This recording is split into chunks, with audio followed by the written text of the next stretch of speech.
Do educate friends, then do the rest. Hello everyone, this is Sapna Singh and welcome to the channel Do Educate. जैसे कि आपको पता है कि fluid mechanics के बारे में हम डिस्कशन कर रहे थे और काइनेमेटिक्स का टॉपिक चल रहा था। आज उसी चीज़ को थोड़ा आगे देखेंगे।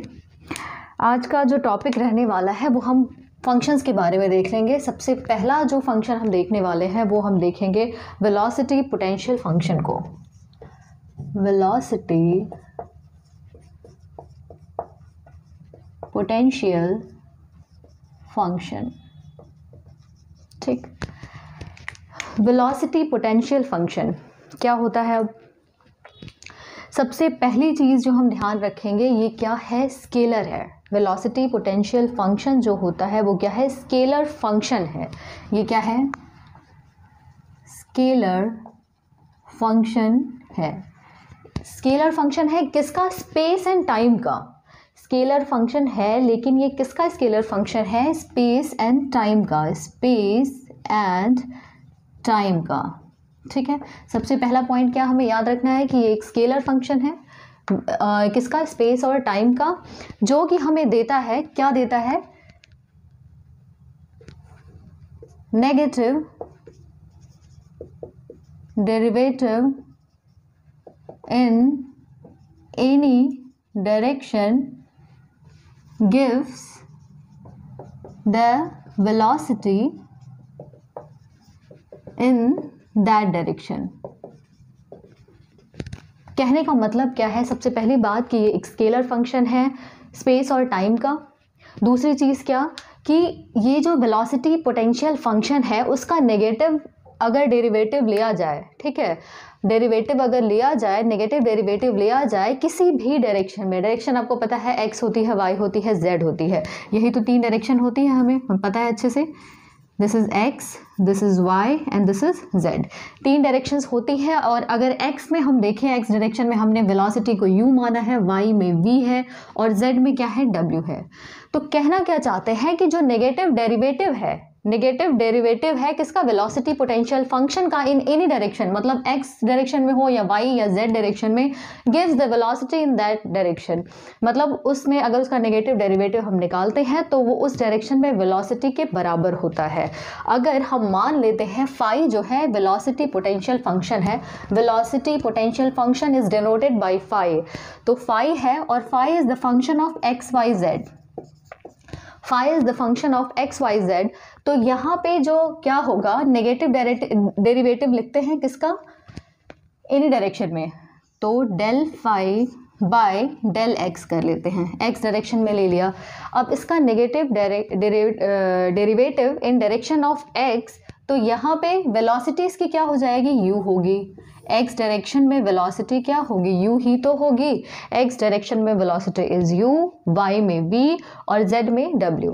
इसी तरीके से दूसरी डायरेक्शन में देख लेते हैं, ये क्या हो जाएगा? नेगेटिव डेरिवेटिव किस डायरेक्शन में? वाई डायरेक्शन में लेते हैं, gives the velocity in that direction, velocity in Y direction is V, ये आपका दूसरा हो गया।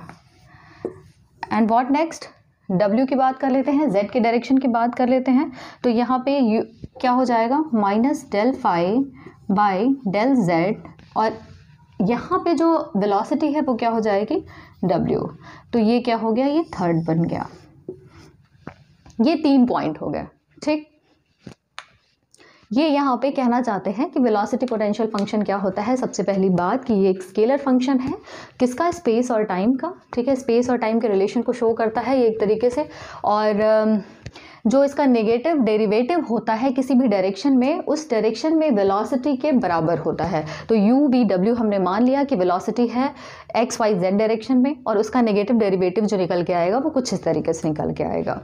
तो ये एक चीज़ हो गई। अब क्या करेंगे कि यहाँ पे एक क्वेश्चन ये उठता है, एक होता है लैप्लास इक्वेशन, लैप्लास इक्वेशन, ठीक, लैप्लास इक्वेशन। इस इक्वेशन की बात की जाए तो होता है, इस इक्वेशन क्या है? अगर हम फाई के टर्म में देखते हैं, मतलब वेलोसिटी पोटेंशियल फंक्शन के टर्म में देखें, तो इसकी जो इक्वेशन बनती है del two phi by del X two plus del two phi by del Y two plus del two phi by del Z two is equals to 0। ये क्या है? ये इक्वेशन है, कौन सी है? लैप्लास इक्वेशन है, ठीक, लैप्लास इक्वेशन है। अब लैप्लास इक्वेशन है तो सही ये, ठीक है, ये इक्वेशन में हमें याद रखना है, दिमाग में रखना है कि इक्वेशन ऐसी होती है। लेकिन लैप्लास इक्वेशन अगर मान लीजिए हम अप्लाई करते हैं वेलोसिटी पोटेंशियल फंक्शन में, तो हमें आउटपुट क्या मिलता है, हमें क्या पता चलता है इससे? अगर लैप्लास इक्वेशन को ये चीज़ सेटिस्फाई कर जाती है तो सीधी सी बात है, अगर वेलोसिटी पोटेंशियल फंक्शन की बात करें तो अगर ये चीज़ जो है वो फंक्शन लैप्लास इक्वेशन को सेटिस्फाई कर देता है, तो इसका मतलब the flow is incompressible, flow is incompressible, ठीक है, ध्यान में रखना है इस चीज़ को। अब वेलोसिटी पोटेंशियल फंक्शन जो है ये तो हमने देख लिया, फॉर्मूले किस हिसाब से बन रहा है। अब इसका मतलब क्या हो गया, यहाँ पे ये किन किन चीज़ों के लिए वैलिड है या फिर क्या चीज़ें हैं यहाँ पे, ये भी एक बार देख लेते हैं, ठीक है। वेलोसिटी पोटेंशियल फंक्शन की बात कर रहे हैं अभी फ़िलहाल, आगे हम क्या करेंगे, आगे एक और भी फंक्शन है उसको भी हम देखेंगे, फ़िलहाल हम क्या करेंगे इसके बारे में देखेंगे। तो सबसे पहला जो पॉइंट है ये क्या है, ये किसके लिए वैलिड है? 3D फ्लो के लिए वैलिड है, 3D फ्लो के लिए वैलिड है, मतलब 3 डायरेक्शन में फ्लो जो होगा उसके लिए वैलिड है, ठीक है, XYZ तीनों डायरेक्शन के लिए वैलिड है। दूसरा जो इम्पॉर्टेंट पॉइंट है कि ये जो फाई है, दूसरा जो पॉइंट है जो फाई है, फाई क्या है, ये क्या है, इरोटेशनल को शो करता है,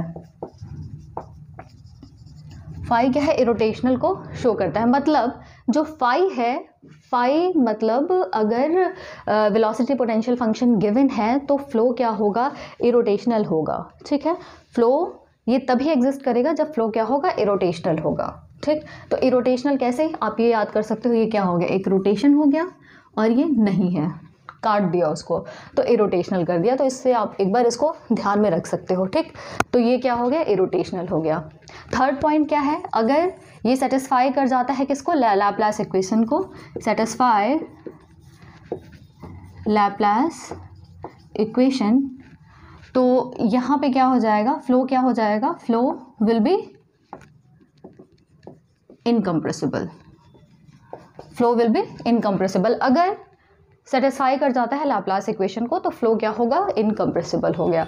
तो ये हो गया वेलोसिटी पोटेंशियल फंक्शन। एक दूसरा टर्म देखेंगे, स्ट्रीम फंक्शन के बारे में देखेंगे।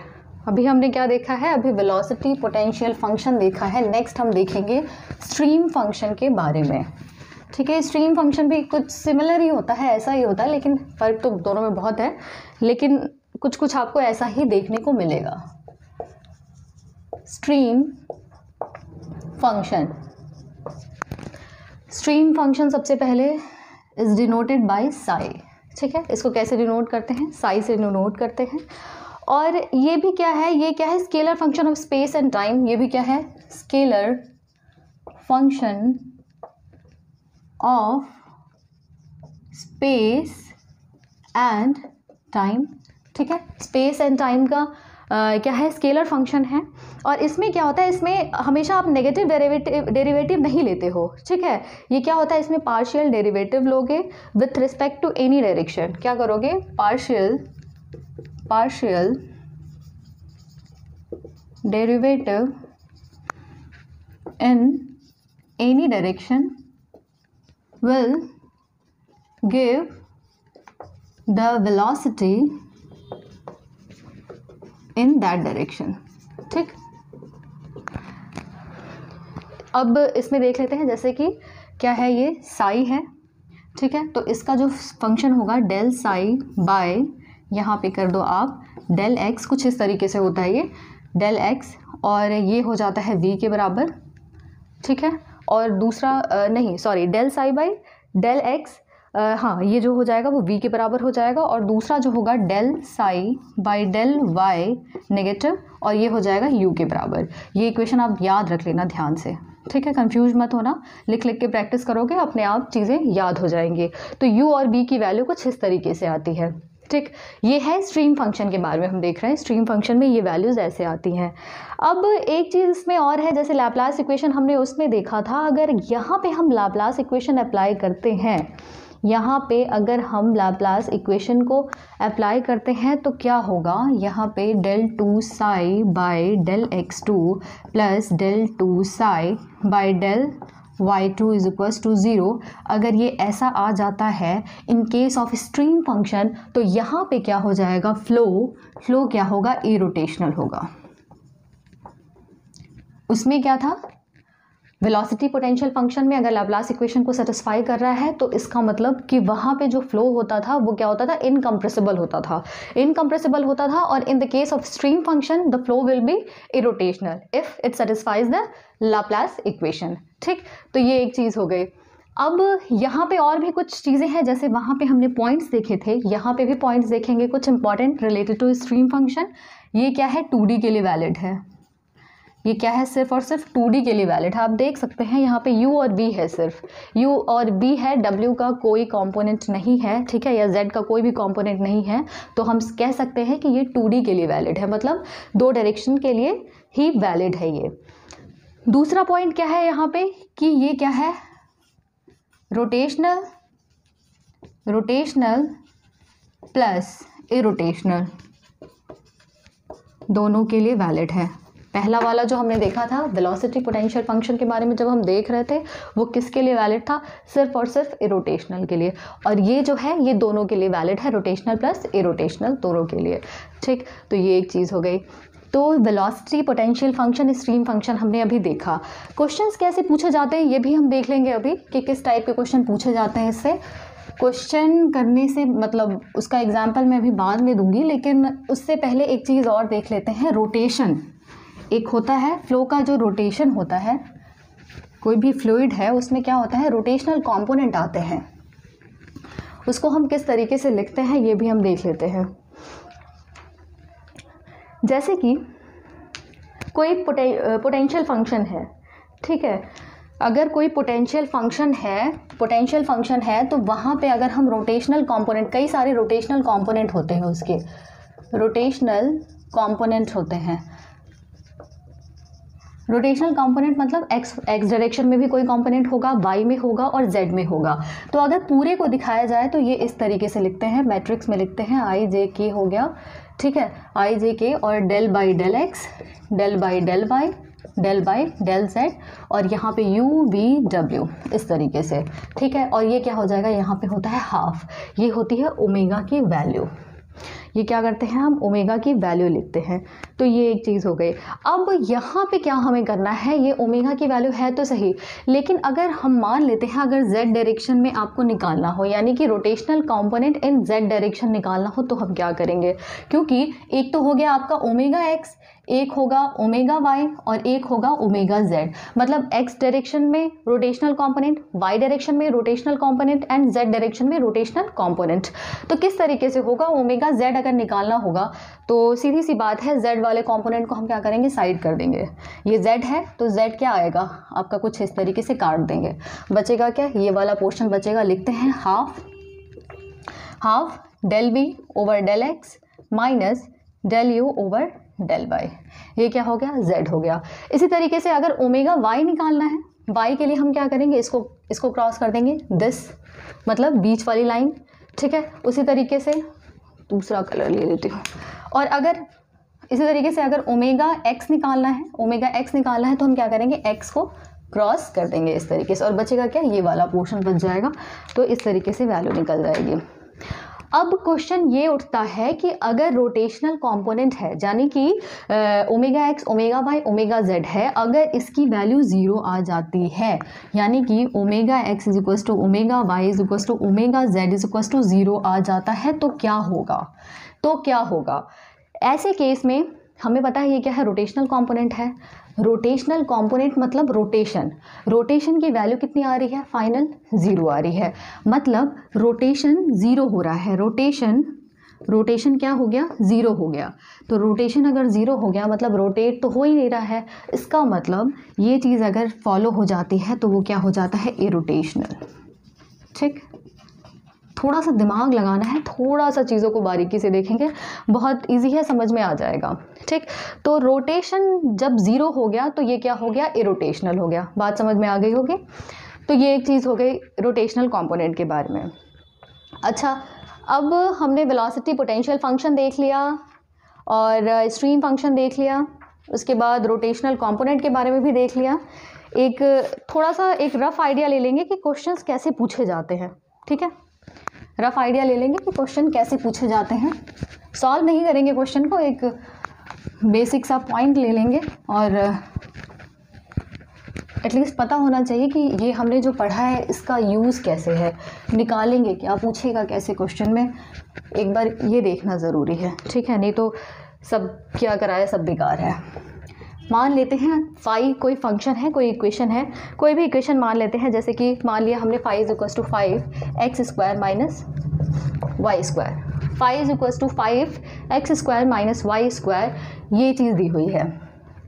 यहाँ पे अगर पूछ लेता है कि वेलोसिटी आप निकालो, वेलोसिटी निकालो, जैसे कि u निकालो, v निकालो, ठीक है, वेलोसिटी आप निकालो, u v की वैल्यू पूछ रही है, तो हमें पता है फाई क्या होता है, u is equals to minus del phi by del x, v क्या होता है minus del phi by del y. अब इसको क्या करो, इसको with respect to x differentiate करो, you will get the value of u, और v की वैल्यू कैसे निकलेगी, y के रिस्पेक्ट में डिफ्रेंशिएट करो, v की वैल्यू निकल आएगी। क्या होगा, कहीं कहीं क्वेश्चन में क्या होगा, कोई पॉइंट दिया होगा, जैसे 1,0 दे दिया, ठीक है, अगर यहाँ पे डिफ्रेंशिएट करते हैं इसको तो आपका क्या हो जाएगा, इसको यहाँ पे लिख लेते हैं 5x² माइनस 5y², तो क्या हो जाएगा, x के रिस्पेक्ट में करोगे तो माइनस बाहर ही ले लेते हैं इसको, तो क्या हो जाएगा 5, ये 10x minus 0 is equals to क्या हो जाएगा 10x, माइनस बाहर ले लिया पहले से ही, y क्या है, ये पहले 0 minus 10y is equals to 10y, ये एक चीज़ हो गई, यहाँ पे माइनस है ना, ठीक, माइनस 10x और 10y। अगर बोल देता है 1,0 पे आप u और v की वैल्यू निकालो, तो आप क्या करोगे, x इज इक्वल्स टू क्या करोगे, ये this is x and y, x की जगह आप 1 रखोगे, y की जगह 0 रखोगे, और you will get the value of u and v। एक और क्वेश्चन क्या पूछता है कि रिजल्टेंट निकालो, क्वेश्चन क्या पूछता है, रिजल्टेंट निकालो, रिजल्टेंट निकालोगे, रिजल्टेंट की जो वैल्यू होती है this will be u² plus v², मतलब u की वैल्यू जो आएगी ये और v की जो वैल्यू आएगी ये, दोनों का स्क्वायर करके समीशन करके अंडर रूट जब निकाल दोगे तो हमें क्या मिलेगा, रिजल्टेंट की वैल्यू निकल के आ जाएगी, ठीक। तो इस तरीके से क्वेश्चन पूछा जाता है इस टॉपिक से, फ्लूइड काइनेमेटिक्स से बहुत क्वेश्चंस पूछे जाते हैं, फाई और साई पे तो बहुत क्वेश्चन पूछे जाएंगे। जब आप कोई भी पेपर उठा के देखोगे किसी भी एग्ज़ाम का, चाहे आप एसएससी का उठा लो, चाहे आप गेट के क्वेश्चंस उठा लो, या फिर किसी जेई के, एई के, ठीक है, ईएससी के भी उठा के देख लो, बहुत क्वेश्चंस पूछे जाते हैं। तो देखना, इसको रिवाइज करना, क्वेश्चंस की प्रैक्टिस करना, ऑटोमेटिकली सब कुछ समझ में आ जाएगा, ठीक है। मिलते हैं नेक्स्ट क्लास में, थैंक यू।